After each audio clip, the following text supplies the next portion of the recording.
All right, shalom, and welcome to another Bible study that Yahweh has enjoined unto us here in this body of Yahshua. My name is Esaac ben Israel, and I'm the elder priest of the United Congregation of Israel. And I'm joined here by one of my fellow priests, Priest Mikael. Shalom, my brother. Shalom, Elder. All right, so we ended up missing a question that one of our out-of-town family sent in. And I'm going to start with it because it's going to take a minute to go into. It was some things that we dealt with in one of the other classes or something that we had mentioned. And the brother said, I have a question about elders. It says, in Bible study, we went over not rebuking an elder. But what about people who are knowingly leading others astray? Or what about people in our everyday lives that have been on nonsense for decades? And instead of a crown, they use their hoary head as a weapon. How do we handle this? That is a very, very good question. And we're going to have to go into a few things to deal with that. Let's start first. We're going to get where the statement comes from. Let's go to 1 Timothy chapter 5, and we're going to start at verse 1. And mark your place right there because we're going to come back and forth on this so that we can deal with both levels of this, because there are definitely two sides to dealing with this issue right here. So go ahead and start that at verse 1. Rebuke not an elder, but entreat him as a father, and the younger men as brothers. Now, the first thing we have to break down is rebuke not an elder, but entreat him as a father. Now, even in entreating him as a father, is your father always on the same page that you're on? There's going to be a situation of where you and your father has a disagreement, where you want to do one thing and your father wants you to do something else. Now, the question is, how do you disagree? Now we start to get into levels and dealing with something respectfully. Doesn't mean that you're not supposed to deal with it, but how are you going to deal with it? In the military, they have ranks, and depending on what rank an individual is, even when the MPs come, they tell them, all right, we have to pick you up for such and such and such and such. And they got to go wait outside until he get fully dressed. They can't just grab him and throw him. There's a certain way that they have to deal with him because of his rank. You can't just put your hands on him and throw him in the back of the car and take him downtown. It don't work like that. So there are levels. Doesn't mean that you're not going to have to, deal with the situation. But you have to be careful how you deal with that. Verse 2, the elder women as mothers, the younger as sisters with all purity. Now, we're dealing with the men on the first verse. Second verse, we've gone to the elder women as mothers. Now, there's a certain level of respect that they are also due based on their service. Doesn't mean that they get to do anything without being questioned. But you do have to be careful how you deal with that. But there's automatic respect. There's a situation of like what they would call, if you were in a workplace, seniority. And when a person has 20 years seniority and you just walk into the company, and you might be older than that person, but you might want to be careful how you deal with that, because they already have 20 years of service in that place before you step foot in it. So whether you have a higher education, whether you are greater in age, you still have to deal with that seniority part. Then consider both of that. Those instances may be possible where the person is a elder mother and has more seniority than you. You might want to be careful how you deal with that. Now, this is on the male side and on the female side. So we have to get that. Now, hold your place right there, and let's go to the book of Leviticus, because there was a statement made where it says, and instead of a crown, they use a hoary head as a weapon. What does he mean by that? In Leviticus 19, I want you to start at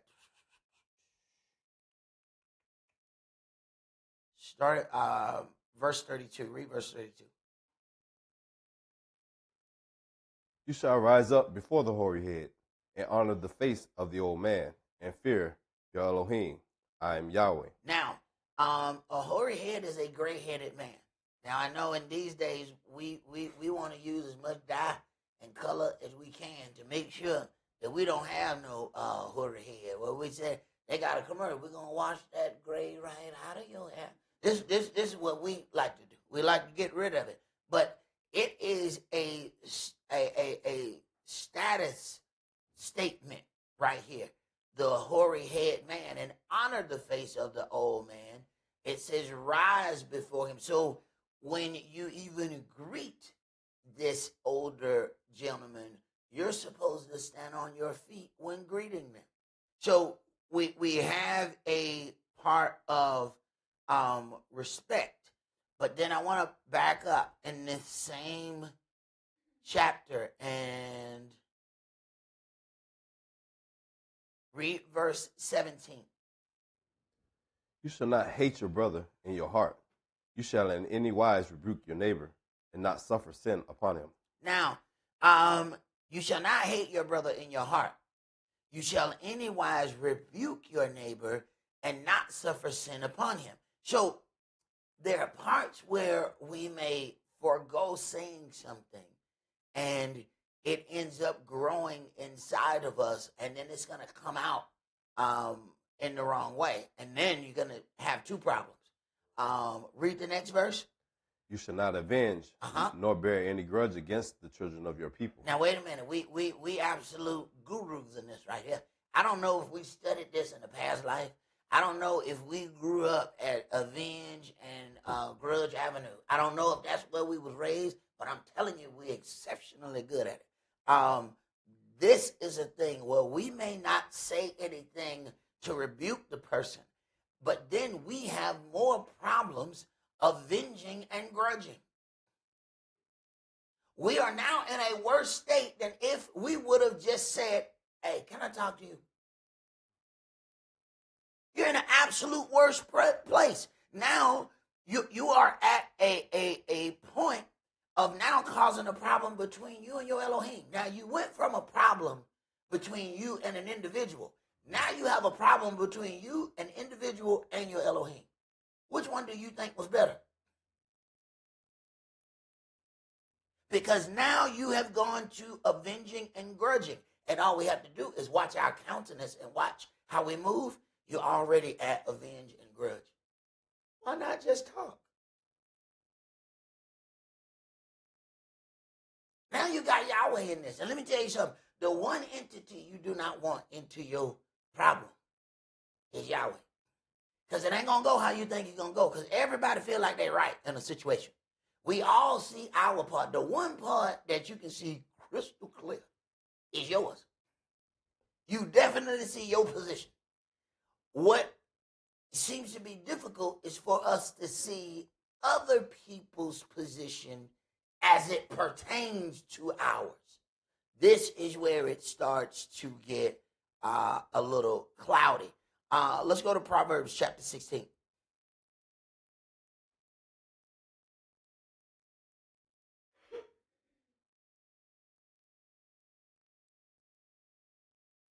I want you to read, start at verse 31. The hoary head is a crown of glory, if it be found in the way of righteousness. All right, now go back to the question. And instead of a crown, they used the hoary head as a weapon. Now, the hoary head is a crown of glory if it be found in the way of righteousness. So now we're not just going to promote every gray-headed man we see. We're not just going to promote every gray-headed woman we see and say, oh, you a mother. Oh, you an elder. We're not just going to do that just because they're old.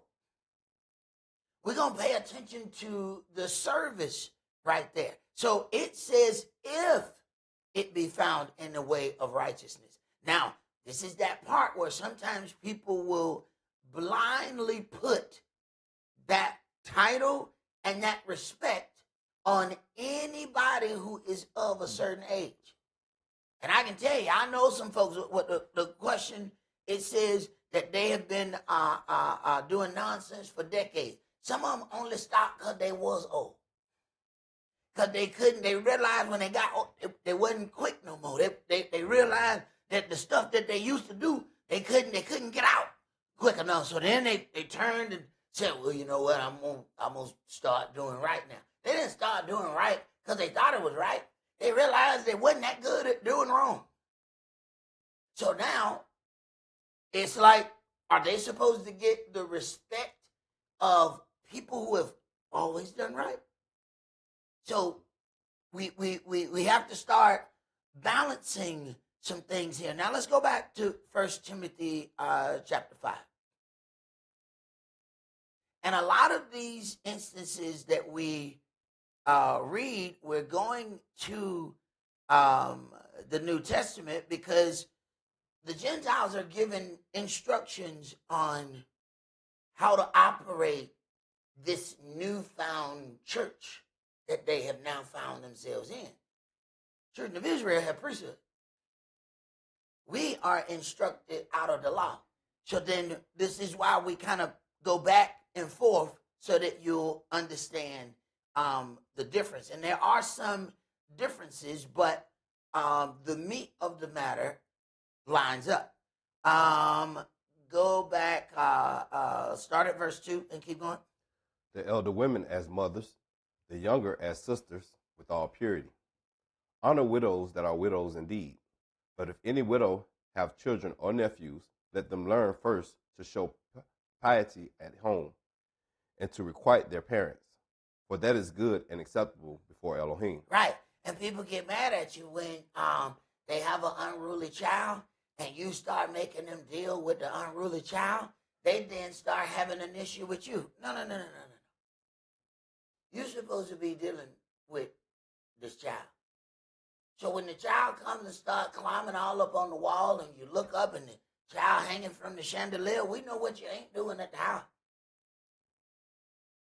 Now, if the child has an issue, then we can go ahead and talk about the issue. But if the only issue is that the parents just sit a tablet in front of the kid and let the tablet babysit the kid, then when the kid then can't get to the tablet in front of people and they start reacting, that's not actually the child's fault. The child has been programmed. And now you're doing something outside of its programming. Go ahead. Now she that is a widow indeed and desolate trusts in Elohim and continues in supplication and prayers night and day. But she that lives in pleasure is dead while she lives. And these things give in charge, that they may be blameless. But if any provide not for his own, and especially for those of his own house, he has denied the faith and is worse than an infidel. Let not a widow be taken into the number under 60 years old, having been the wife of one man, well reported of for good works, if she have brought up children, if she have lodged strangers, if she has washed the saints' feet, if she have relieved the afflicted, if she have diligently followed every good work. All right, so even when they're dealing with widows, let not a widow be taken into the number under 60 years old. That's 60, having been the wife of one man. Wait a minute. They're even counting. All right, how many times has this woman been married? They are dealing with the level of honor that's there. So these are things that we don't even consider nowadays. We just throw those numbers out. But they're saying, all right, for certain honorable situations, let's pay attention to what kind of individual we're dealing with. We'll take advice from anybody and never even ask questions. Go ahead. Verse 11. But the younger widows refuse, for when they have begun to wax wanton against the Mashiach, they will marry, having damnation, because they have cast off their first faith. And withal, they learn to be idle, wandering about from house to house, and not only idle, but tattlers also, and busybodies, speaking things which they ought not. Right. The less stuff you have to do, the more problems you're going to have. This is what it's saying. Go ahead. But we think we can find a way around this. That okay, well, I will be busy in this thing. They learn to be idle. Next thing, you're going to wander from house to house. It's going to be hanging out. Next thing you know, as you're hanging, now you're talking. Now you're being busybodies. Now you done got yourself in trouble with your Elohim. And it all came from that time that was available. Go ahead. I will therefore that the younger women marry, bear children, guide the house, give none occasion to the adversary to speak reproachfully. For some are already turned aside after Satan. If any man or woman that believes have widows, let them relieve them, and let not the church be charged, that it may relieve them that are widows indeed. Let the elders that rule well be counted worthy of double honor. Now we're getting into another level of that. And this is where sometimes it gets a little bit confusing there. Let the elders that rule well be counted worthy of double honor. Now, when it's talking about elders, understand, it's dealing with elder brothers and elder women. If they have ruled well, they already have double honor. So when it comes time to deal with the situation, we have to deal with it that much more delicately. Doesn't mean that we're not going to deal with it, though. Go ahead. Especially they who labor in the word and doctrine. Wait a minute. There's a whole nother part. This elder that has ruled well is counted worthy of double honor. But especially if their labor was in the word and in doctrine. Go ahead. For the scripture says, you should not muzzle the ox that treads out the corn, and the laborer is worthy of his reward. All right. The scripture says you shall not muzzle the ox that treads out the corn. The ox that treads out the corn, if you muzzle him, he cannot partake of the corn that he is helping to tread. So that means if he works in that vineyard, he has the right to eat in that vineyard. That means he has a certain right to open his mouth in there. Now, that don't mean that he can just open his mouth and slay everything that's there. But he does have a right because he works in that vineyard. Go ahead. Against an elder, receive not an accusation, but before two or three witnesses. Now, some people have heard that as against an elder, receive not an accusation. It's a comma there, not a period. That's part of the statement. Against an elder, receive not an accusation, comma, but before two or three witnesses. Now, we will allow one person to pull us aside and tell us something about an elder, whether that be an elder brother or an elder mother. Wait a minute. These individuals have years of service. They're worth double honor. there are already supposed to be some other instances. Now, let's say we only have one person that witnessed this event. All right, then that's one witness.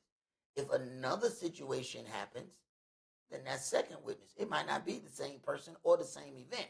Was the situation the same? Then you have another instance where, another situation has happened. Might happen to another person. Now it might be three different people that the same type of thing has happened to. Now you have two or three witnesses. Now you can go and deal with this issue with an elder. So understand how we take the differences there.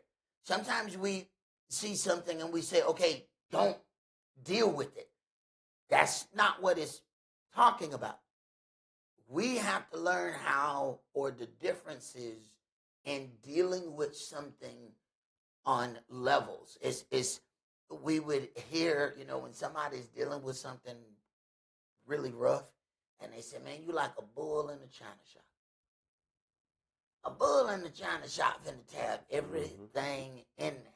All right? You have to pick up the china like this. Yeah. All right? You don't even use your hold. If you pick up the china like you holding a beer mug, you about to tear up something already. You ain't even holding it right. You got to hold that china like this. Well, if you being a bull in it, everything in there about to get tore. And a bull don't actually have to try to tear it up. It just moves how it moves, and everything in the room is broken because of how it is operated. So we're now getting some instructions on how to receive or to deal with an accusation dealing with an elder. Go ahead. Verse 20. Them that sin, rebuke before all, that others also may fear. Now, a lot of times in being attempting to be respectful, we have conversations, and we have those conversations privately. But what ends up happening a lot of times, because those individuals are not publicly rebuked for the actions, those actions keep going. So you don't see, sometimes it sounds kind of hard. Them that sin, rebuke before all, that others also may fear. But what that ends up doing is creating a situation where, okay, we understand what was done and why this conversation then had to be had to take place publicly. Go ahead. I charge you before Elohim and the Adonai Yahshua Mashiach and the elect angels that you observe these things without preferring one before another, doing nothing by partiality. Lay hands suddenly on no man, neither be partaker of other men's sin. Keep yourself pure. Drink no longer water, but use a little wine for your stomach's sake, and your often infirmities. Some men's sins are open beforehand, going before to judgment, and some men they follow after. Right. It doesn't matter at the end of the day whether they are dealt with now or whether they're dealt with later. The only difference is if they're dealt with now, we have an opportunity to repent. And that then gives us a better opportunity at judgment. Now, dealing with the other part there, them that sin, rebuke before all, and we ended up mentioning this one day on a Sabbath. Go to Galatians chapter 2.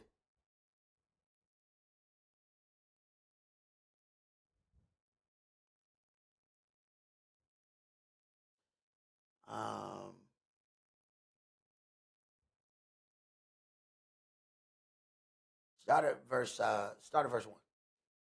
Then 14 years after I went up again to Jerusalem with Barnabas, and took Titus with me also, and I went up by the revelation, and communicated unto them that gospel which I preached among the Gentiles. but privately to them which were of reputation, lest by any means I should run, or had run in vain. But neither Titus, who was with me, being a Greek, was compelled to be circumcised, and that because of false brothers unawares brought in, who came privately to spy out our liberty, which have in Yahshua the Mashiach, that they might bring us into bondage, to whom we gave place by subjection, no, not for an hour, that the truth of the gospel might continue with you. Right. So then when other the brothers would then come in and say, wait a minute, this brother Gentile, he ain't circumcised, they're not even going to entertain it. They're going to shut him down. So we are about this business of the word. The brother is a Gentile. He is not held by the law of circumcision, and he stands working under us. But other individuals will come in and push that at them, saying, hey, he needs to go get this done. Go ahead. But of these who seem to be somewhat whatsoever they were, it makes no matter to me. Elohim accepts no man's person. For they who seem to be somewhat in conference added nothing to me. But contrariwise, when they saw that the gospel of the uncircumcision was committed unto me, as the gospel of the uncircumcision was unto Cephas. Now, the contrariwise, when they saw the gospel of the uncircumcision was committed to me, as the gospel of the circumcision was unto Cephas. So Cephas was being the head of the Jews. Saul then would be the head of the Gentiles. All right? So we have two different departments, if you will. All right? One person's over this side, the other person's over that side. Go ahead. For he that wrought effectually in Cephas to the apostleship of the circumcision, the same was mighty in me towards the Gentile. Mm-hmm. And when Jacob, Cephas, and Johanan, who seemed to be pillars, perceived the grace that was given unto me. Now, when it says who seem to be pillars, go ahead and put them in the state of elders. All right? Put them in that state. They seem to be pillars. They are exercised individuals when it comes down to that. Go ahead. They gave to me and Barnabas the right hands of fellowship, that we should go unto the heathen, and they unto the circumcision. Only they would that he should remember the poor, the same which I also was for to do. But when Cephas was come to Antioch, I withstood him to the face, because he was to be blamed. For before that certain came from Jacob, he did eat with the Gentiles. But when they were come, he withdrew and separated himself, fearing them which were of the circumcision. Now, we would look at a situation like that and won't even consider it as being foul and evil. 1 minute, he speaks to the people. Another group of people come in and he does not speak to the people. Seem like, well, you know, whatever. Oh, no. He said, this is going to cause a problem. This is going, now you got two different departments being represented. One is being greeted one way, and the other one is being, now that somebody else has come in, now we're not going to greet them. Now, wait a minute. You were greeting those individuals before these other people came in, and now you're not. So he understands, oh, no, this is going to cause problems going down the line. But who we're talking about here? Cephas is the one who was given the keys. Even the one who was given the keys is somehow held by peer pressure. So you're talking about being able to openly deal with this until the other people come, even understanding that they're two different departments. This is your department, this is his. But the way you're operating here is going to cause this individual a problem in their department. Go ahead. The perception of things is getting to him. Right. How he looked rather than doing the job that he was sent to do. Is that not the problem that we have on everything? How something look? We are always dealing with the perception of something. Go ahead. Verse 13. And the other Yehudis disassembled likewise with them. Now, see, we don't even pay that any notice. That to us, that ain't paid. No, never mind. Wait a minute. Other people have now watched it, and now they are repeating it. We want to say that we are people who stand on our own and we want to be trendsetters, but we don't understand that when we do evil, we're also setting a trend. And now, have we considered what that looks like when other people starts mimicking it? It's like if I make a record and I say something intentionally wrong on that record, and that record is played one time. I mean, I said it once. But then 1 million people buy that record. And then that record is played 10 million times. How many times do I have to now be judged for it? Do I just get judged for the one that I said? What about all of the times that the people played it back again? What about all of the times that the people mimicked what I said? Go ahead. In so much that Barnabas also was carried away with the dissimulation. Wait a minute. So now you have other workers. This is not just the other people. This is other people have now who are workers are being taken away with dissimulation. And we think, oh, it's just fine. This is just a thing. Wait a minute. He decided he wasn't going to fully speak. Now we got a straight highway division in between the word. That's not what he was intending to do. But there's what we intended to do, and then there's what happened. Go ahead. But when I saw that they walked not uprightly according to the truth of the gospel, I said unto Cephas before them all, if you, being a Yehudi. Now, go back.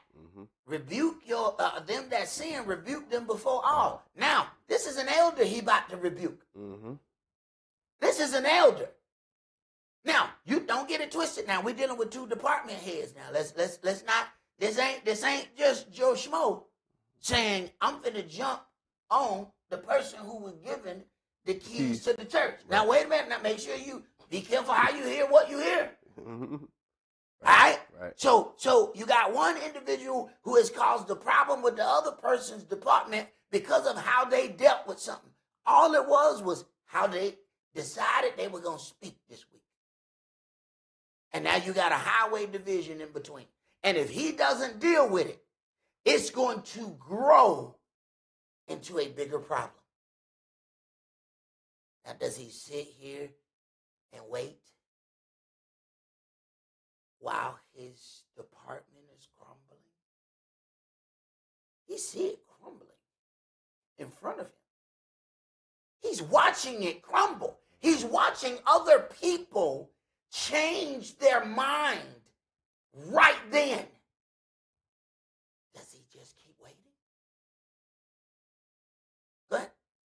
If Aaron would have just kept waiting and not ran with that censer, with the incense, the plague would have overtook the children of Israel. You have so many instances of that situation, and there are times where we have to take action if we're going to do something. That action has to be taken immediately. You know, you mentioned that situation. You think about when Uzzah is about to touch this ark. The oxen shook. He put his hand up to the ark to hold it. When he touches it, boom, Yahweh got to slay him. He got to die. Now, consider, Uzzah's your man. I'm talking about your man, 50 grand. The oxen shook, the oxen stumbled, the ark shakes, and your man, 50 grand, is going with his hand. You know, there's no constructive way to stop this, right? You know, the only way to stop this at that point is you got to hit Uzzah, right? You know you got to hit him, right? You are not going to talk, wait a minute, let me talk to you. No, he already in the process of moving because he thinks he's doing right. He's trying to stop something.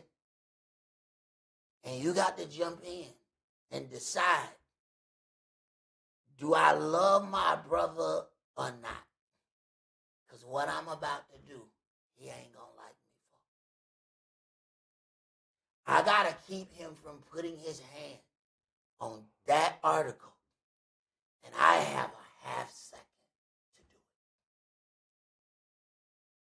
it. Now, when I thrust him, I have to already, now this, all of these got to be, these have to be thoughts that take milliseconds. Yeah. Right. I got to process this in milliseconds because when I knock him down, he might hit the ground, he might hit a rock, he might cut his arm open, he might have some very choice words for me on that ground. And he might even jump up and say, mother sucker, I'm going to show you what I'm made of. Yeah. Wait a minute. Now, come on. Now, let's keep it real. He's not going to be happy with me because at this point, he does not realize that I've saved his life. All he knows is that I knocked him down. And that's what he's going to focus on. He's going to focus on I knocked him down. He's going to focus on his pain. And this is what we do in every situation. Only thing we focus on is our pain. Man, I'm bleeding right here, brother, because of you. You know, it's interesting because you're talking right now because of me. Because if your finger went another centimeter further, Yahweh was going to kill you. Now, you have to be willing to stand in the breach because it's not a popular place and it's not a place that people are going to congratulate you for right away. This is one of them things that people, like you do it in 2023 and then 2025, somebody come and get you behind the back tree on the left side. Hey. Yep. Hey, you know, but damn, that's all. Bro, you cussed me the hell out. Bro, you said some really choice words unto me. This is what I get. That. But you have to be willing. Because this is how this is going to come out. They're not going to be happy when you are trying to stop them saying, hey, look, you're going too far. And there's no constructive way for me to stop you. You know, sometimes the results is forever. I'm talking about in this lifetime. Right. So they holding on to something that they never understood, and it becomes a grudge to them instead of them ever looking at it as them you saving their life. Some people will never see it. They will always avenge and grudge. The very things that it told us not to get to. But now, instead of seeing what we were saved from, now the avenge and the grudge gear is in. And we grind that gear out. We said, look, I don't need no clutch. Just keep yanking it in the avenge and grudge. Even though when you hear, keep pushing it. Hey, man, you're going to tear up something. I don't think that's supposed to go into that gear. But that becomes comfortable for us rather than dealing with that part happened to me for my own good. Let me tell you something. King David wished he had jumped out and knocked Uzzah on the ground. It displeased him when Uzzah touched the ark and died. He then went back and he's soaking in his own, disappointment. And he doesn't go back to get the ark right away. He's got to go and study. He's got to go figure out where he went wrong. This is the one thing that we don't ever do. We stuck in avenge and grudge mode, but we don't go back and try to look at what did we do, because we don't want to admit that we did anything. Now, here's the king. He's got to say, I did something wrong. There's a dead man there. And then he admits, because I did this not at the first, a breach was made upon Uzzah. Said it wasn't Uzzah's fault that he touched that ark. It was my fault that the ark was on the cart to start with. The ark should have been carried with the staves, these sticks, and none but the Levites ought to carry it. Once he got his instruction, he realized, I caused this. But I bet you he wished he could have got close enough to knock Uzzah on the ground and figure that out later.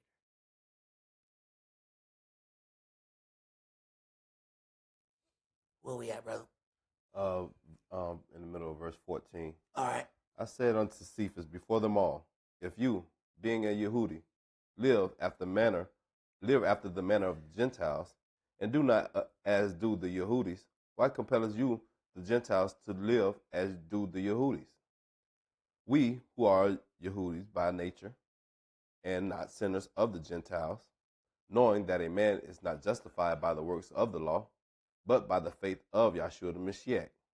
Even we have believed in Yahshua the Mashiach, that we might be justified by the faith of the Mashiach, and not by the works of the law.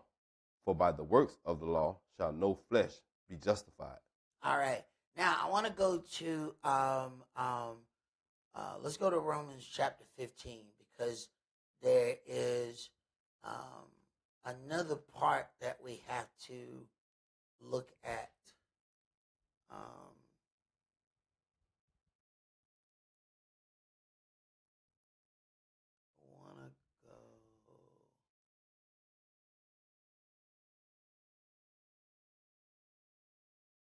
Tell you what, start at verse 1, and then I'm going to tell you when to jump. Okay. When then that the strong ought to bear the infirmities of the weak, and not to please ourselves. Pause for a second. I just want you to sit there for a second. You know what, man? You know what? Why you pausing? Read that one again. I want you to read that again. When then that our strong ought to bear the infirmities of the weak, and not to please ourselves. Well, wait a minute. See, that's not how we see those things. See, we think, look, if I can do it, why can't they do it? This. If we finished ours faster, then we got room to play. I ain't got time to be helping somebody else. I afforded myself this extra time because of my skill. Right. Go ahead. Let every one of us please his neighbor for his good to edification. What if Yahweh does? One thing happens when you're getting ready to get like a job or a license. When you're getting like a state license, they will ask you, you got to give like 3 references in this field who will speak for you. What happened when Yahweh said, you know what, man, give me 3 references of people who you have dealt with in this life? What would they have to say about you? Uh-oh. We like, I ain't got to worry about nothing but myself and the Lord. Wait a minute. Now, wait a minute. What happened when he asked for references? And do it like they do at the job now. You can't use your mom.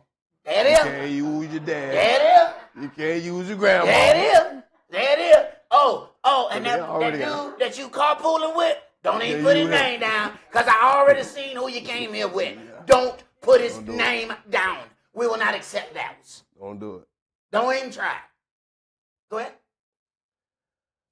For even the Mashiach pleased not himself, but as it is written, the reproaches of them that reproached you fell on me. Do we understand what our role is? The reproaches of them that reproached you fell on me. The first time we feel reproach, oh my God, we are to die for. Oh my God. Oh, I have never.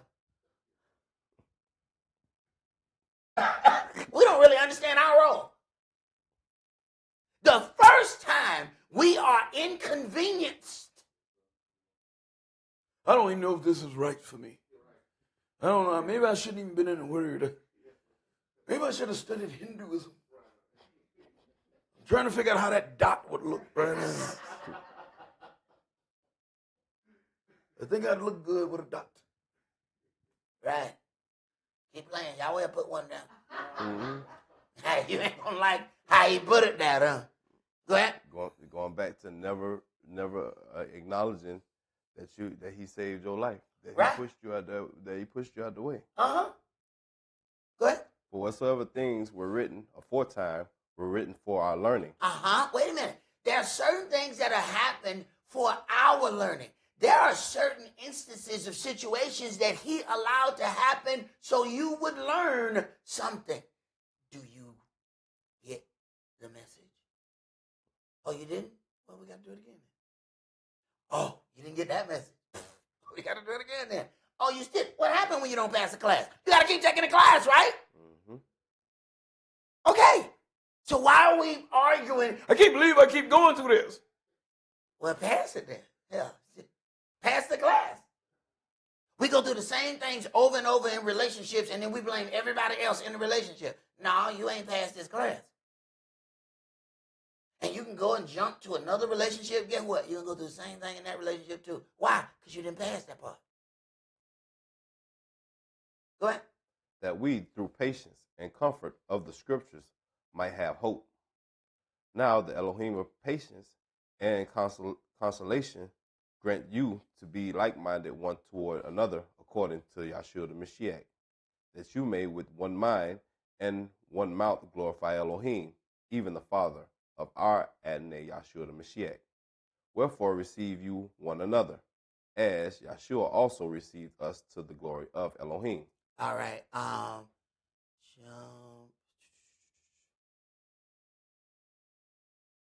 Jump to verse 22. For which cause also I have been much hindered from coming to you. But now having no more place in these parts, and having a great desire these many years to come unto you, whensoever I take my journey into Spain, I will come to you, for I trust to see you in my journey, and to be brought on my way thitherward by you, if first I be somewhat filled with your company. By now I go unto Jerusalem to minister unto the saints, for it had pleased them of Macedonia and Achaia to make a certain contribution for the poor saints which are at Jerusalem. Now, we're about to get back to the original part here. For it has pleased them of Macedonia and Achaia to make a certain contribution for the poor saints which are at Jerusalem. Now, understand, these people are receiving the gospel that came forth from Jerusalem, and then is spread out. So, understand then, these poor saints at Jerusalem would be the base, the foundation, or better yet, the elder brothers and the elder mothers. Go ahead. It had pleased them verily that their debtors they are. For if the Gentiles have been made partakers of spiritual things, their duty is also to minister unto them in carnal things. Now, wait a minute. Let's run that back. It has pleased them, therefore, and their debtors they are. You do owe them. Mm-hmm. You are in debt to them. For if the Gentiles have been made partaker of their spiritual things, their duty is also to minister unto them in carnal things. He said, wait a minute. A door has been opened unto you for a foundation that they built. You got some money to give to them. It was the spiritual part that they labored that you even have the ability to sit here. Oh no, he's going through this. Now we're dealing with these levels again. Go ahead. Verse 28. When therefore I have performed this, and have sealed to them this fruit, I will come by you into Spain. And I am sure that when I come unto you, I shall come in the fullness of the blessing of the gospel of Yahshua. Now I beseech you, brothers, for the Adonai Yahshua the Mashiach's sake, and for the love of the Spirit, that you strive together with me in your prayers to Elohim for me, that I may be delivered from them that do not believe in Judea, and that my service which I have for Jerusalem may be accepted of the saints, that I may come unto you with joy by the will of Elohim, and may with you be refreshed. Now the El of peace be with you all. Amen. All right. Now, In verse 27, it says, it has pleased them verily, and their debtors they are. For if the Gentiles have been made partakers of their spiritual things, their duty is also to minister unto them in carnal things. Now, consider, if it is their duty, do they believe now that the children of Israel owe them something when they give them their carnal things? No, that's a good question. If you don't know what the even exchange is, then you think you're even, or then when you give something, now you're on top. Now, it matters what type of elder or mother we are discussing. If it is just an aged individual or a person who has done work to lay the foundation of that governing body of Yahshua, if that is the case, then according to the word, they are worth double honor because they have helped to lay the foundation that we are walking on. Let's go to 1 Corinthians chapter 16. You know, we're quick to tell people why we feel a certain way is because of previous events that we suffered. What we don't consider, what does that mean for people who laid the foundation? This is the very thing that gives them the double honor. Because if that case, they have then suffered years upon years to lay the foundation that we get to walk on. See, when we read this book, these people had to physically go from one town to the next. We're in about 30 towns right now. This what we do, can't shake a stick at what they did. They had to physically go. When they say, if they have washed the saints' feet, you know, if you got to go from Macedonia to Achaia, them sandals gonna get dusty. Let me tell you something. The only dirt on these feet comes from me walking on this floor. I'm not in need of a foot wash. So somebody else laid the foundation for the work that we are doing now. My elder laid the foundation for the work that I am doing now. There's a certain kind of way that I got to talk to him. I don't care if he is wrong. That don't mean I'm going to agree with the wrong. Mm-hmm. And I've had situations where I had to talk to my elder and say, Elder, I love you truly. I love you dearly, but that I'm not going to do. I was extremely respectful when I said no. I didn't say no like I would have said to one of these. No.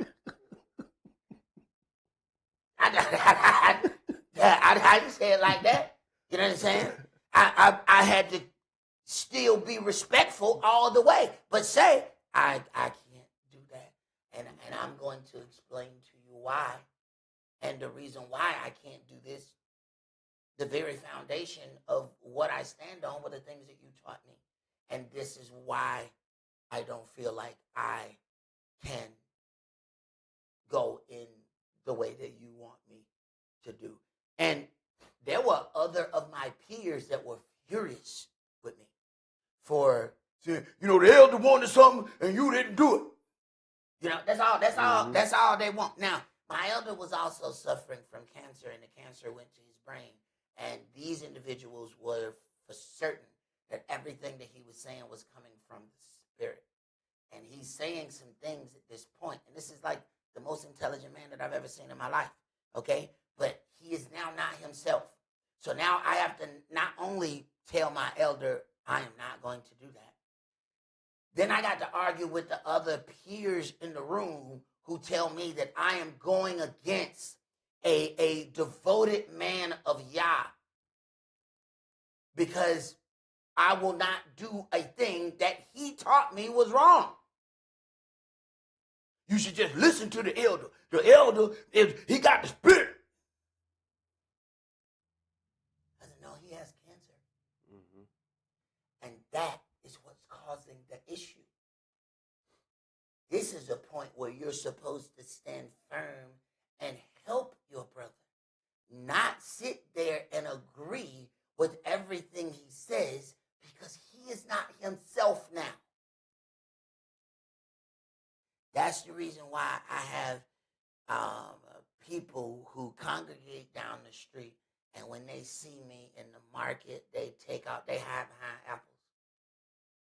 And I have not caused a problem with any of these individuals. The problem was I said all of this before it happened. Then when it happened, none of them are man enough to say, I'm sorry. Oh, you see them on the internet barking.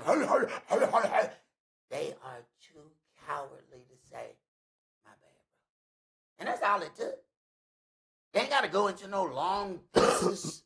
They ain't have to go into all of that. Man, I didn't see what you saw. My bad. And because they are afraid to do that, they're in the farmer's market hiding behind the apples. Man, I see you behind them damn Granny Smith. But I just keep on walking and like I don't see them behind the apples. I'm not going to make them, even more uncomfortable. I know you're uncomfortable. Hell, if I was you and I saw me, dang it, I'd be uncomfortable too. Man, where the hell we at? We in 1 Corinthians 16. All right, go ahead, bro. Let me go there.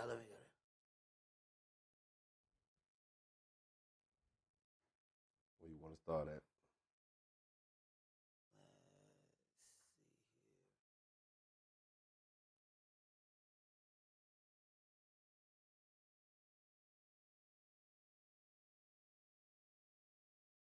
Start at 19. The churches of Asia salute you. Aquila and Priscilla salute you much in the Adne, with the church that is in their house. Stop for a second.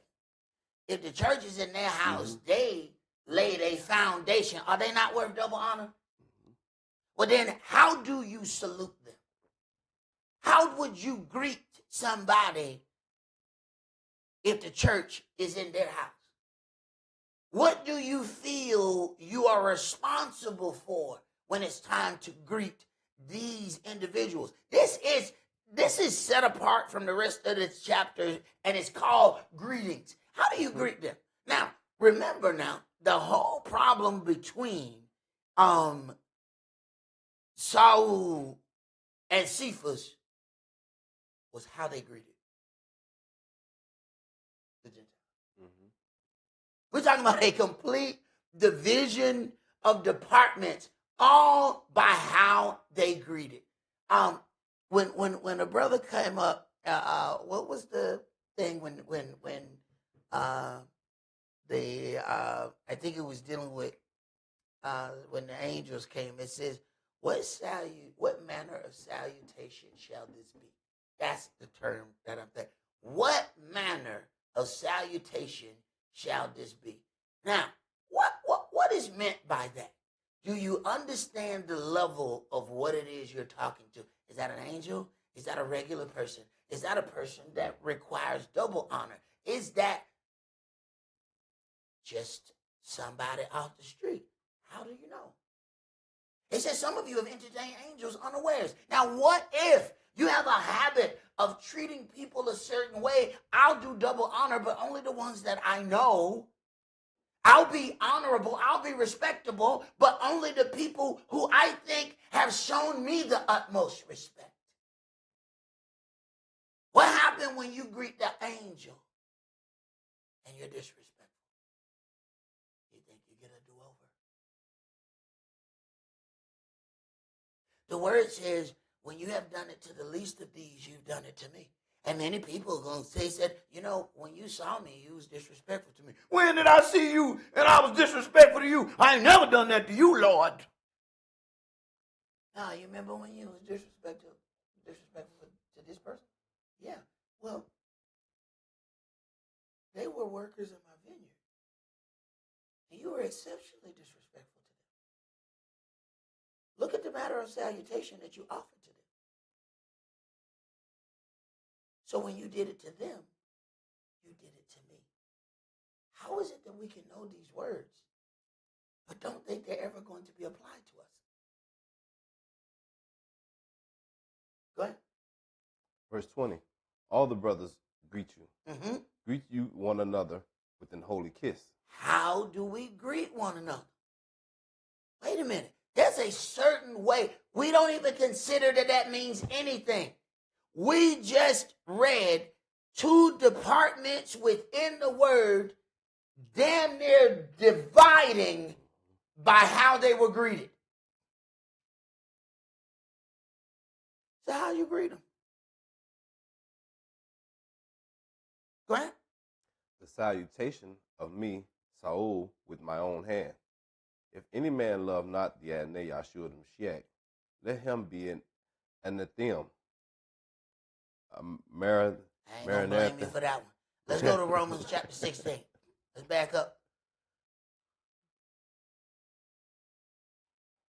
You say we going? Romans 16 and start at verse 1.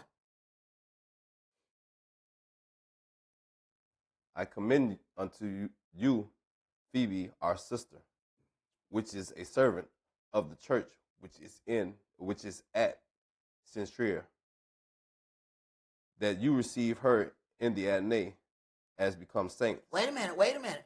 Now some instructions have been given. Now, what if you just don't particularly like this sister, whatever, something has happened? Wait a minute, I'm telling y'all right off the rip. Look, I commend unto you, Phoebe, our sister, which is a servant of the church, which is in Cenchrea, that you receive her in the Adonai as becomes saints, and that you assist her in whatsoever business she has need of you, for she has been a helper of many and of myself also. Wait a minute, she done paid some dues. So wherever you think you are, you're not on that level. You ain't worked as long as she has. Her greeting has already went before her. Understand now? Some work done been done already. I know you might think that this just somebody coming into town. I'm telling you now. Whatever she asks for, give it to her. Go ahead. Greet Priscilla and Aquila, my helpers in Yahshua the Mashiach. Now, wait a minute. Here we go. Remember now, these are the ones that we read before that had the church in their house. So they not only helped lay the foundation, they used their own bricks to lay it.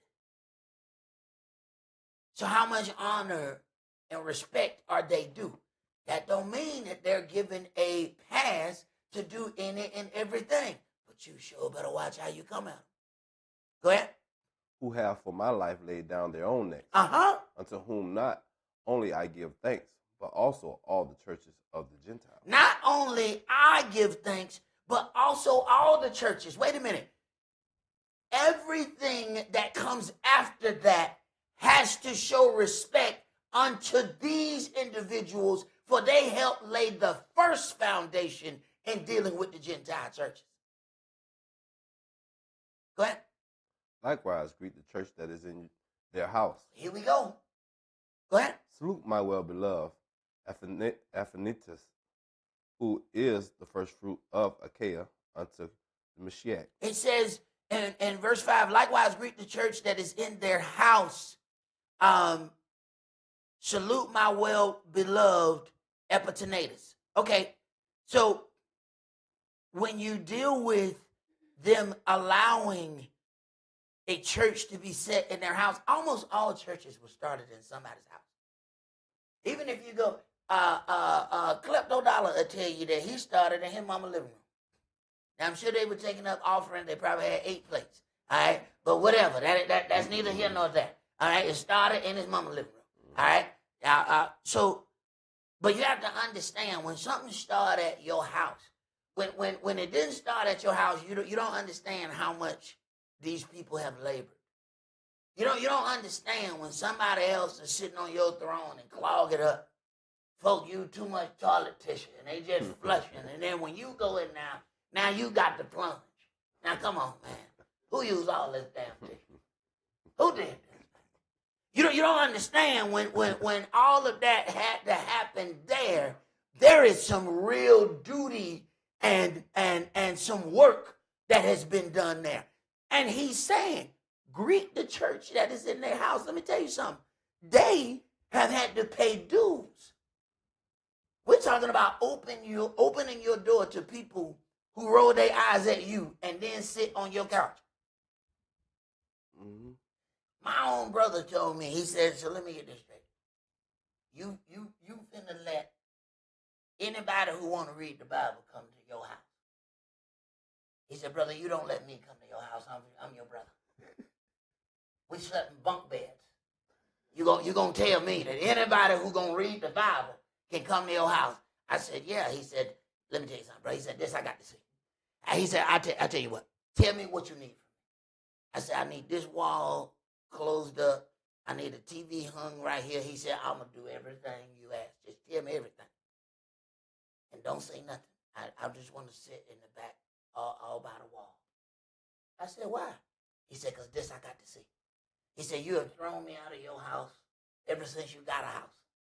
You told me that my friends have to drop me off at the beginning of the neighborhood. I did. I said, hey, bro, don't come by here.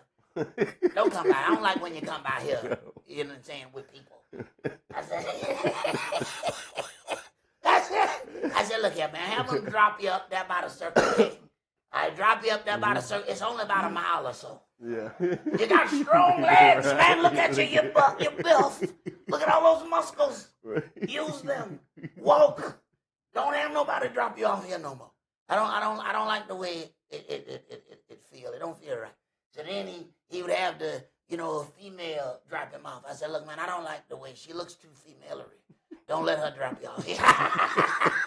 So he eventually got, okay, don't let nobody drop me off at your house. You got it.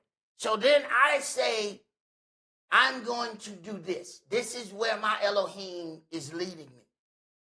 And he says, this can't be so. I've known you all your life. But Yahweh flipped the switch. And he said, this is what I need for you to do. Now I'm going to turn this off. You have had this your entire life. My mama raised me to be the key master. All right? My brother was 5 years older than me, but my brother didn't have the key to the house. I did. So you have a little boy who's 10 telling a little boy who's 15, no, you can't come in today. And he said, see, that mama messed your head up, giving you the key. So this has been my entire life. But when Yahweh needed something, he flipped the switch. He turned it off. And my brother said, no, that can't be, man. You have been this way your entire life. He was right. But he was also wrong. Because when my God turned it off, he turned it off. But I realized something. He turned it off for that time. And as we did everything, and then we got displaced, guess what? I realized that switch coming back, I'd be like, hey, man, don't bring nobody to my house no more. Hey, look, don't do that. but I realized something. He don't need that no more. Right. He don't need that. He let me flip the switch again. Yeah, right. I'd be like, hey, man, look here, man, don't come by here with your people. Who these little babies? Who these little babies? I don't like these little babies. They came with diapers and stuff. Nah, man, don't bring these babies by here no more, man. They smell funny. All this baby powder, I don't like it. So, but when Yahweh needs you to do something, he makes the changes inside of you that you can't even make yourself. So when he says, greet the church that is in their house, you don't understand how much these people have had to suffer having something in their house. Being somebody who has, I know exactly what that means. To other people, it is just a line on a scripture in a chapter. That's all it means. It's some words before the period. But for those who have done this, oh no, that means something, and they know what that means. They know how they have had to suffer what that is. And once you've gone through that, you ain't going to let a soul take that from you. Not one soul is going to come and step on that when you done went through that right there. Go ahead, priest. The irony, Elder, in this book, or whether you go to the beginning or to the end, he said, do all these things and start at my house. Since you said it, let me say something. Let's go there. Go to Ezekiel chapter 9.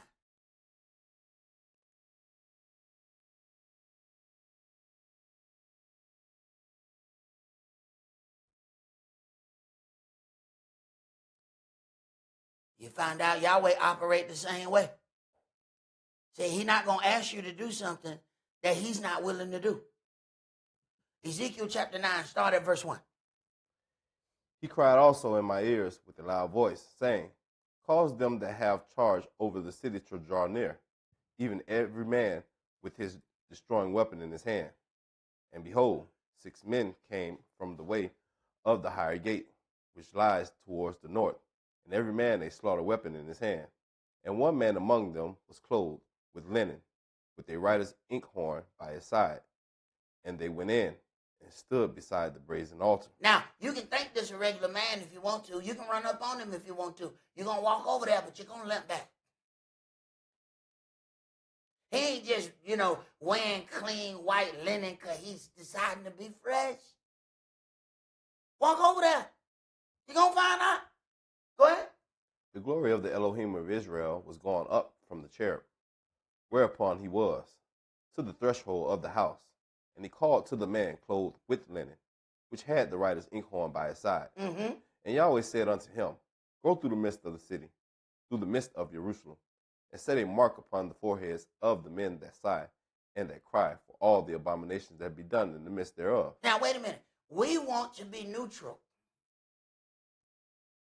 He says, set a mark on all those that sigh and cry for the abominations that be done in the midst thereof. Wait a minute. If you're sighing and crying for the abomination, let me tell you something. You have put yourself in a very uncomfortable spot. That means you've had to say some things to people, and those people, they don't like you. Go ahead. And to the others he said in my hearing, go you after him through the city, and smite, let not your eyes spare, neither have you pity. Neither have you pity. Go ahead. Slay utterly old and young, both maids and little children. Wait a minute now. We said God is love. Mm-hmm. God is love. He said, well, is that little baby? What? Hey, don't bring these babies around here. Mm-hmm. He said, because they're going to grow up with the same evil that the parents have. See? What he says, cursed children. Why would he say cursed children? What you think they're going to learn? Go ahead. And women. But come not near any man upon whom is the mark. And begin at my sanctuary. Wait a minute. Start all of this slaughter. And make sure you start at my house. See, Yahweh doesn't have a blind eye when he starts dealing with things. That I'm going to deal with the stuff at your house, but I ain't going to deal with the stuff at mine. No. Yahweh straight up, he keep it 1,000. Mm-hmm. He keep it 1,000. He's like, look, I'm going to deal with everything. But make sure you start at my house. What we do is we start at everybody else's house. And then we tired when we get to ours. You know what? Now, hell no. Don't be tired now. Get on up. Do the same damn thing you done to all them other houses. Get on up. See, but if you had began at your house like Yahweh, you wouldn't have to worry about being tired when you got home. Because it would have started at your house. But what we do is start at everybody else's house. That's a problem. Go ahead. Then they began at the ancient men. Wait a minute. What? Mm-hmm. And they started at the ancient men. They're dealing with the elders. Mm-hmm. And they're dealing with the mothers. Why? Because they're supposed to know better. And then when we look at whether or not we have an issue with one, is your issue with doctrine? Because these are the things that they're definitely supposed to know. We end up having an issue about some trivial BS. Go ahead. Which were before the house. And he said unto them, defile the house, and fill the courts with the slain. Go you forth. And they went forth and slew in the city. Wait a minute. He said begin at my house and defile my house. Wait a minute. I don't think we understand it. Where he said, look, when you start killing, it's going to make it unclean in my house. We are starting. You know when you begin something, you are normally at your strongest? Mm-hmm. This is how we're putting power in everybody else's house because we didn't start with ours. Your biggest strength should have been at yours. And then it should lessen as you get to your neighbors. But your biggest strength then went to your neighbor's house and not to yours. That's not how Yahweh operates. Go ahead. And it came to pass, while they were slaying them, and I was left, that I fell upon my face, and cried, and said, Ah, Adonai Elohim, will you destroy all the residue of Israel in your pouring out of your fury upon Jerusalem? Then said he unto me, the lawlessness of the house of Israel and Yehudah is exceedingly great, and the land is full of blood, and the city full of perverseness. For they say, Yahweh has forsaken the earth, and Yahweh sees not. All right, that's as far as I want to go right there. I want you to go to Ezekiel chapter 44. Go ahead, brother. You got something? While we go, Ezekiel 44, and I want you to start at verse 15. Go ahead, brother. So, so my question is, going back to people hiding behind the apples and stuff, right? How do you not hold grudges against those people? How have you been able to let some of that stuff go, especially some of the trivial stuff that might have hurt or whatever the case may be? What has led you to be humble in those situations? Brother, I really realized that everything that I've ever gotten came out of something difficult that I've had to go through. And when I start looking at that, honestly, when stuff starts getting difficult, I start scratching my hand. I'm about to get something. Mm-hmm. I'm about to get something. Come on, keep doing me wrong. Because I'm about to come up.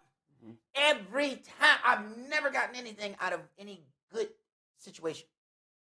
We didn't come to this place because I said, you know what, Self? No. Say, son, I think we should probably get a place. And then if we get a place, we can do a lot of things. You know what? No. What happened was, and people said, we're going to change this whole thing, and y'all going to be on the 30-month lease, with 30-day lease. We're not doing anything else. And I was like, no, I love these people too much. I can't do nothing in 30 days. That set the motion. And I didn't tell everybody that. That's why people think that I mentioned something and then we got a place. That's not how that happened. I was working 4, 5, 6 months before y'all even knew I was doing anything. By the time I said it, I was already halfway down the road. So then to people, it looked like, man, he just said something and then it happened. That's not exactly how that happened. And that ended up causing us some problems. Because then people think, oh, he got it too easy. What you say, you had a problem with me when I said we had a building fund. My brother right here, building fund. Man, you done talk about everybody with a building fund. Yeah, but we got a building. Mm-hmm. Thereby, building fund. Right. See, they connect. But you have to remind yourself of that or else you'll get caught in that place of feeling. And then you're going to have to go back to your Elohim and realize the whole time he was trying to give you something and you acted a plumb monkey fool. The whole time he was trying to give you something. When they took my job away from me, brother, they fired me in my own meeting.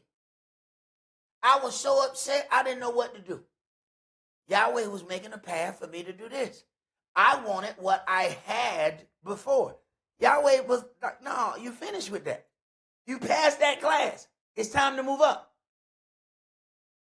I didn't want to move up. I wanted to be right where I was. But he didn't give that back. So sometimes you're fighting for something and you're trying to regain something that he has already said, look, you passed the class. Nobody graduated and then turned around and went back next year. I missed the place so much. Can I get another spelling book? No, fool, you passed spelling. You do not need another book. We ain't getting you no more books. You don't go back to that. So, but he doesn't always, he doesn't ever explain that to you as he's moving you up. Coming up is scary. Taking a step is the only time you are stable is when both of your feet are firmly planted on the ground. That's stable. But if you're going to move forward, one of those feet are going to have to come off the ground. Now you are unstable. And now you're going to try to move that 1 foot forward. Boom. Now when it hit the ground, whoo, you're stable again. But don't get comfortable, because now you need to move the other one. Now you got unstable again and plant it. Okay, now you're stable. Don't get comfortable, because now you need to make another one. It is a constant state of instability. That's what moving forward is. You have to get comfortable in discomfort. And as you move up, it's a different discomfort. Now, I ain't telling you it ain't going to be shaky, because you've gotten accustomed to this discomfort. Now, as you move up, there's a different discomfort. And you're like, well, hold on, I don't even know if I want to keep moving up. Hold on now. What? But now, it's a different level. The air is different up here. You realize as you go in elevation, start breathing funny. What is this? Oh, no, the air thinner. Now you're going to be a guru now when you go back down. They're going to be like, man, how are you so good? Well, man, the air is thin up there. We hear the things about going up to the mountain. We don't think, the air different and you keep going up to the mountain, right? Everybody think, okay, you just walking up a hill. That's not just the whole thing of it. Your body has to get accustomed to a different kind of air. We think it's just walking up a hill. That's not the whole thing of it. There are fighters who go and train in elevation. So then when they come down, they are fighting because their breathing is amazing. What happened? Because they went up hither. They say, I'm going to train up here where it's harder. But the fight is going to be held at this elevation. But I'm going to practice at this elevation. We get uncomfortable practicing at that elevation. But it's only going to make you better. Go ahead, brother. Where we at? Ezekiel chapter 44. 44. Start at verse 15. But the priests, the Levites, the sons of Zadok, that kept the charge of my sanctuary. Kept is past tense. So now we're dealing with the double honor. So you see that Yahweh and Yahshua deals on the same level. So we know that there's a priesthood, but then there are certain other levels within that priesthood based on their previous work. Kept is past tense. We are auditioning for a job and a placement in his kingdom. Where do you want to sit? Go ahead. They kept the charge of my sanctuary when the children of Israel went astray from me. Wait a minute. You got two things there. So everybody else went astray. They kept where they were supposed to be. But now they have earned a spot. And they earned that spot for something that they did, not something that they're doing. See, a lot of times we come in and we watch somebody and we look at what they're doing and we say, I can't believe that person did that. That ain't why they're able to sit right there. They're able to sit right there for what they did, not for what they're doing. They already did that work. Just because you didn't see it don't mean it didn't happen. They kept the charge of my sanctuary when the children of Israel went astray from me. So now we got a whole nother thing of honor here. So be careful how you approach that. Go ahead. They shall come near to me to minister unto me. Wait a minute. Everybody can't walk up close to him. No. You have to earn that. No. And you don't earn that right now. See, the things you're doing now will earn you something later. We work 5 minutes and want to get paid. You don't put in 5 minutes. Then we want to know what my 401k look like. Am I vested? What? They kept past tense is how they earn what they have now. Go ahead. And it says, when Israel went astray from me, Uh-huh. meaning that I don't want to hear, matter, you can't even come talk to me. You can't even come talk to me. You going to yell from way back over there? Because you can't even come near me. They are coming near to me because of their previous service. Once again, when you start dealing with, if they have labored in the word, they have double honor. Well, wait a minute. Ain't they closer to him? Mm-hmm. Okay. They have double honor. They're still other priests. So it's just not a situation where you can say, hey, I'm a priest. All right, come close to this table and watch you die. Come on, Cletus. You're going to walk over here, but you're going to limp back. Kept. Past tense. They earned it previously. Go ahead. And they shall stand before me to offer unto me the fat and the blood, said the Adonai Elohim. Wait a minute. This is an honor to be able to do this. You don't just sign yourself up for this. Go ahead. They shall enter into my sanctuary, and they shall come near to my table to minister unto me, and they shall keep my charge. They shall come near to me, to my table, to minister unto me. Go ahead. And it shall come to pass that when they enter in at the gates of the inner court, they shall be clothed with linen garments, and no wool shall come upon them, while they minister in the gates of the inner court and within. They shall have linen bonnets upon their heads. Right. But every time you see somebody, bro, while you prophesying with your head covered, you better not even attempt to go close to Yahweh with your head uncovered. You're going to lose that head. Go ahead. And shall have linen breeches upon their loins. They shall not gird themselves with anything that causes sweat. And when they go forth into the utter court, even into the utter court to the people, they shall put off their garments wherein they ministered, and lay them in the holy chambers, and shall put on other garments, and they shall not sanctify the people with their garments.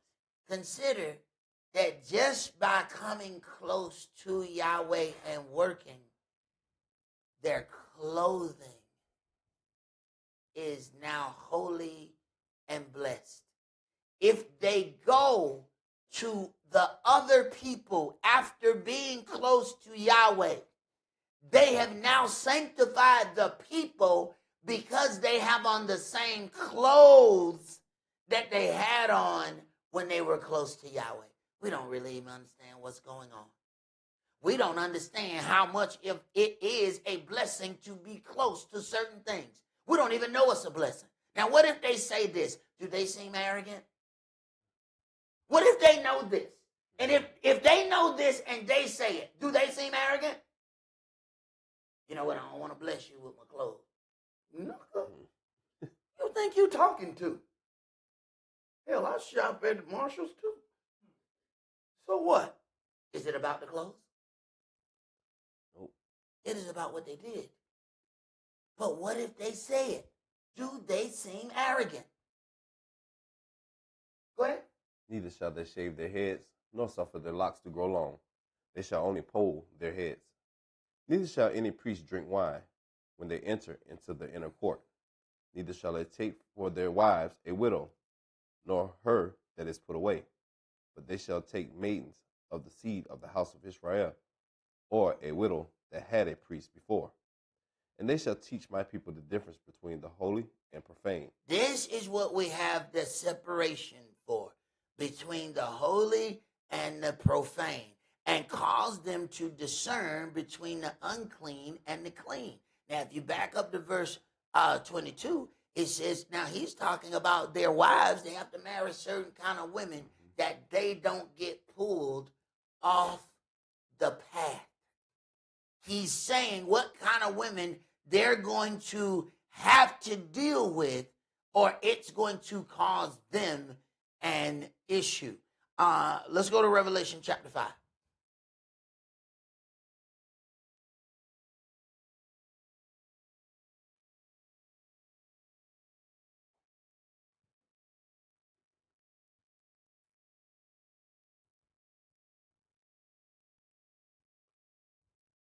Revelation chapter 5. Start at verse 5. Revelation 5 and 5. And one of the elders said unto me, Weep not. Behold, the Lion of the tribe of Yehudah, the root of David, had prevailed to open the book, and to loose the 7 seals thereof. And I beheld, and lo, in the midst of the throne and of the 4 beasts, and in the midst of the elders, stood a lamb as it had been slain, having 7 horns and 7 eyes, which are 7 spirits of Elohim sent forth into all the earth. Right. We got 7 horns, 7 eyes, 7 spirits. Why is there a 9-branch menorah in anybody's synagogue? Who are the other 2 dudes? Go ahead. And he came and took the book out of the right hand of him that sat upon the throne. And when he had taken the book, the 4 beasts and 4 and 20 elders. Wait a minute. The 4 and 20 elders. We got 24 elders now. Wait a minute. These individuals then must have paid a hell of a price here to be set as the 24 elders. Wait a minute. If the ones on earth have double honor, what kind of honor are these supposed to have? Go ahead.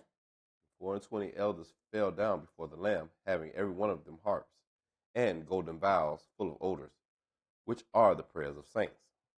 And they sung a new song, saying, You art worthy to take the book and to open the seals thereof. Now, what makes him worthy?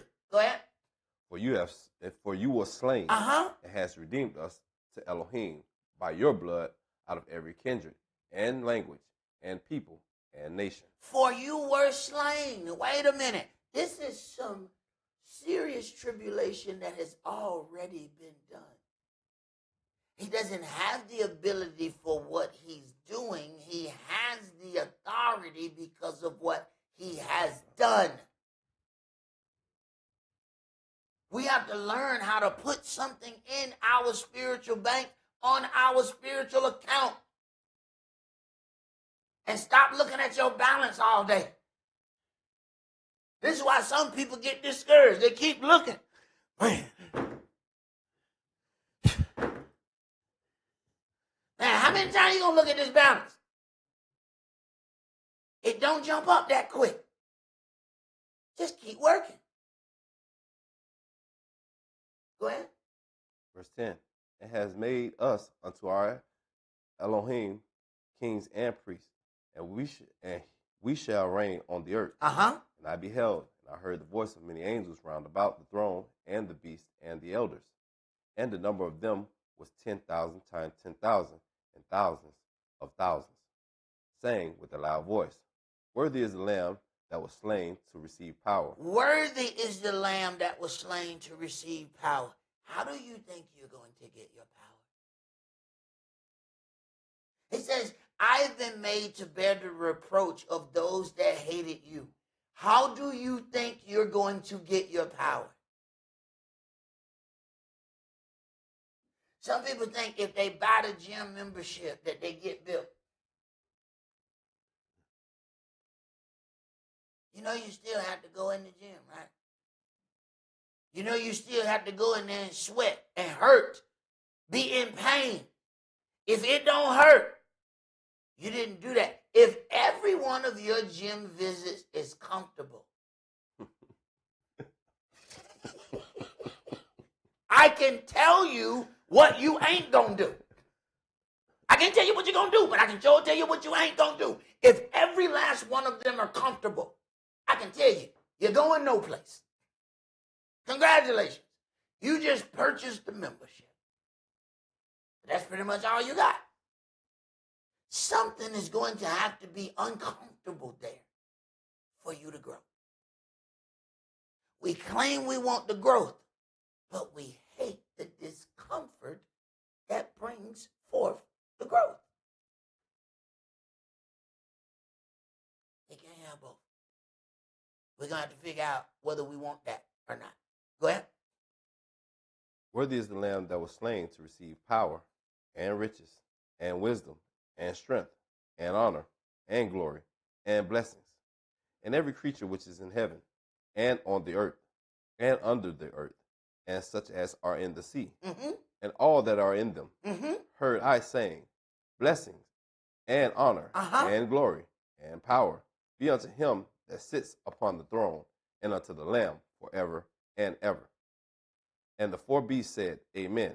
And the 24 elders fell down and worshiped him that lives forever and ever. So wait a minute. The 24 elders are close to him. They lay down and bow down their heads with whatever crowns they have to him. So then when we see or we read King of Kings, wait a minute. When a king has kings bowing to him, then now we see honor upon honor. Now, if we are to show honor unto the one who's sitting on the throne, you do understand there's some other people we have to show honor to before we get to him, right? We like to bypass those people and go right to the seat. That is not how this is set up. That is not how that works. 9 times out of 10, you ain't getting to the king. So you might want to figure out how to show honor on your way to the king. Because very few people get close enough to him. You got to show the honor to the individuals that he put in place so that even your message makes it to the king. It's levels in this. Now, and one of the things that we read in Ezekiel chapter 9, it says, do all of these things and begin at my sanctuary. Then they began at the ancient men, which are the elders. I want you to go to Ecclesiastes chapter 4.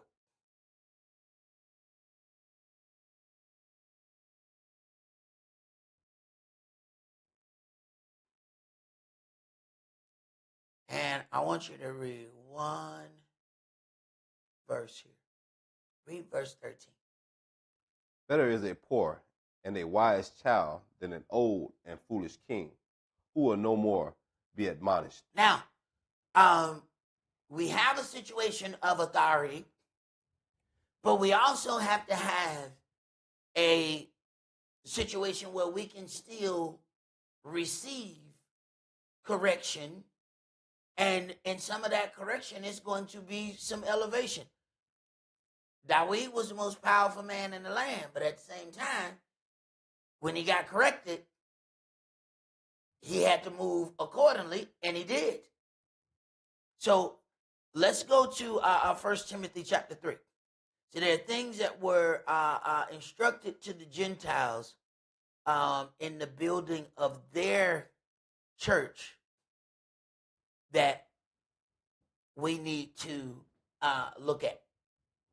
Now, we know that within the priesthood, none of these things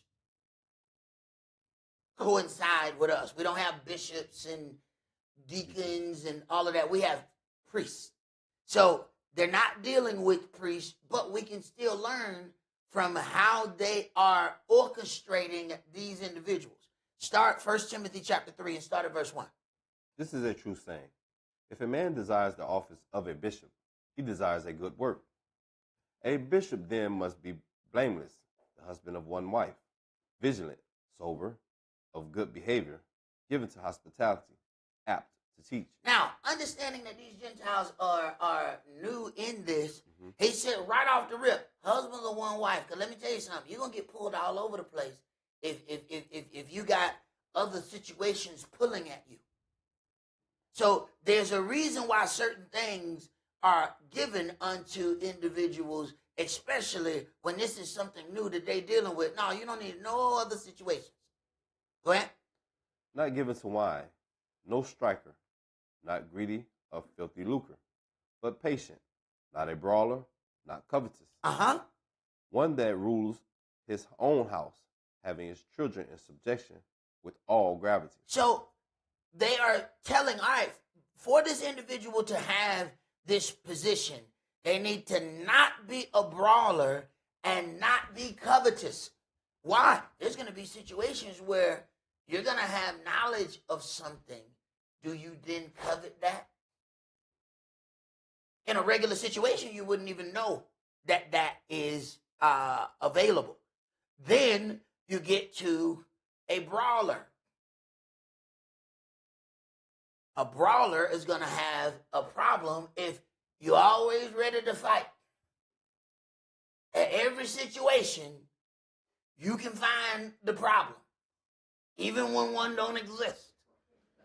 Thou hast found it. Go ahead. It said, and then one who rules well his own house. Mm-hmm. Wait a minute. He said, let's look and let's see the things that's happening in your house. How did Yahweh deal with his? He said, start at my house.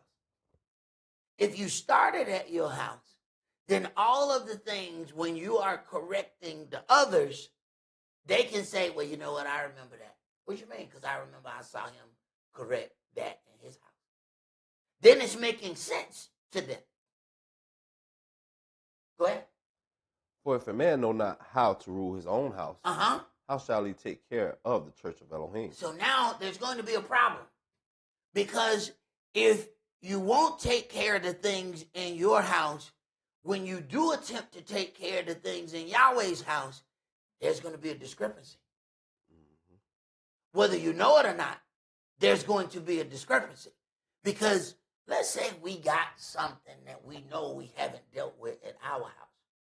When it comes and that situation shows itself in Yahweh's house, and we got two things going on in our head.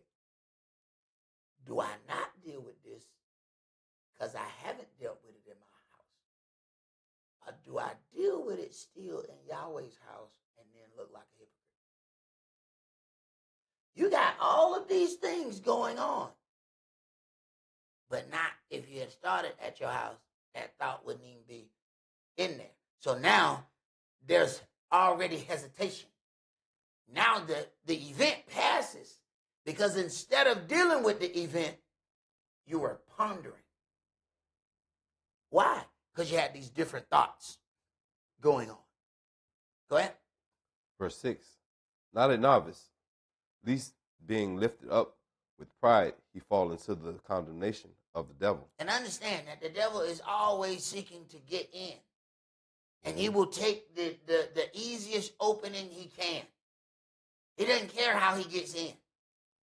Go ahead. Moreover, he must have a good report of them which are without, lest he fall into reproach and the snare of the devil. Mm-hmm. Likewise, must the deacons be grave, not double-tongued, not given to much wine, not greedy of filthy lucre. What is double-tongued? Not double-tongued. Are we speaking in riddles? Are we saying one thing, but we really saying something else? Are we is it straightforward? This is this, and that is that. What is double-tongued?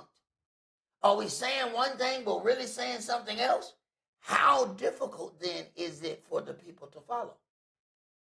Go ahead. Holding the mystery of the faith in a pure conscience. And let these also first be proved. Then let them use the office of a deacon, being found blameless. Now, one of the things that they were going through, let them be first proved.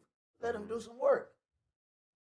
After you've seen them do some work, then give them or move them up to that level of authority. Go ahead. Even so must their wives be grave, not slanderers, sober, faithful in all things. Once again, the same thing that we read about the priests in Ezekiel 44, he says, look, they must marry a certain kind of woman. Why? Because those women are going to affect them whether they know it or not. See, a lot of times people go and they say, you know, hey, man, don't nothing affect me. I'm a man. Right? Right. You ever read about Samson? Yeah. Yeah. Tell me about all your strengths. Yep. But later on tonight, your head going to be laying in the lap, telling all your powers. If you cut my hair, I swear I won't have no more power. Just don't talk no more. Done deal. Got him. Got him. Yahweh said, look, I already know your nature.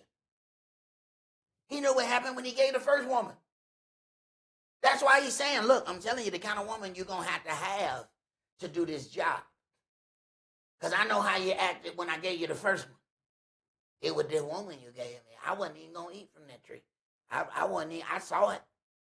But I wasn't going to eat until then she came over here and splanked it to me. Once she spanked it and then she ate it, I said, give me some too. So Yahweh already know. No. I know the power of this woman. I know what I made. This thing has power. Be careful. Go ahead. Let the deacons be the husbands of one wife, ruling their children and their own house as well. For they that have used the office of a deacon well purchased to themselves a good degree. All right. So then when we then look at those situations, going back to the original question of rebuking an elder, according to this word and dealing with all things within this word, there is definitely openings for us to be able to do so. We just have to make sure how we do what we do, because you can do a right thing the wrong way and you end up getting dealt with, not because what you did was wrong, but how you did it was wrong. That is the thing that we need to go away with. I don't think we have time for, and we had a few other questions, but I knew that one was going to take a while to get everything in it. So I got your other questions, and we'll get to those. Y'all will either on the Sabbath day or in the next Bible study. And make sure that you guys have, if you don't already, get your old farmers on that so that we can do our days. We're going to start counting those days. So have those with you so that you'll have everything needed to get our count for the holy days. Yah's will start that off. We'll deal with the a few questions that we have, and then we'll get that started and start going week by week until we finalize our calendar for next year. That's all that we're going to do for tonight. Let's rise up, and we're going to leave with a prayer. We're going to rise and face the east.